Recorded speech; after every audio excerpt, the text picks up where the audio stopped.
आज मुझे बहुत ज़्यादा अपने काम करने वालों को देख के ख़्याल आ रहा है कि हम बहुत कहते हैं कि ग़ुलामी चली गई है और हम बड़े अच्छे से अपने मुलाज़मों को रख रहे हैं, बड़ा ख़्याल कर रहे हैं, कर भी रहे हैं, उनकी फ़ैमिलीज़ का भी कर रहे हैं।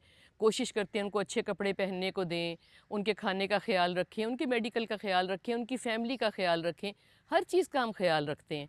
मगर मैं आज ये सोच रही थी कि सब कुछ ख़्याल रखने के बावजूद आया वो हमारे पास खुश हैं?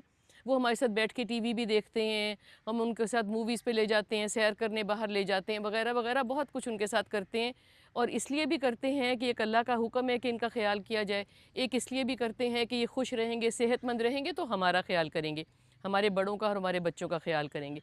मगर मैं ये सोचती हूँ कि ये सब कुछ करने के बावजूद जो वक़्त है, जो असल में वक़्त है, वो उनके लिए नहीं है। वो हमारे कहने पे उठते हैं, हमारे कहने पे सोते हैं, हमारे कहने पे खाने के लिए छुट्टी पे जाते हैं, हमारे कहने पे जाके नहा के तैयार होते हैं। हम कहते हैं कि अब सो जाओ तो सो जाते हैं, फिर हमें ज़रूरत पड़ती है तो उनको हम वापस बुला लेते हैं। तो मैं अपने आप से आज ये कह रही थी कि क्या ये ग़ुलामी की एक नौइयत नहीं है?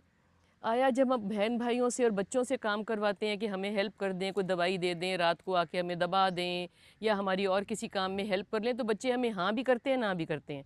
मगर जो ये हमारे मातहत लोग हैं, जो महीने की तनख्वाह लेते हैं, ये कुछ बहुत सी बातों पे ना नहीं कर सकते। तो क्या ये ग़ुलामी की एक किस्म नहीं है? मैं ज़रा आज ये सोच रही थी कि ये आख़िर ये क्या है? कभी तो मुझे लगता है कि नहीं, उस वक़्त लोगों पे तशद्दुद किया जाता था, मगर तशद्दुद ना करने के बावजूद जब वक़्त इनका अपना नहीं है, तो हम इनके साथ जितना भी अच्छा बर्ताव कर लें, क्या ये अंदर से खुश हैं?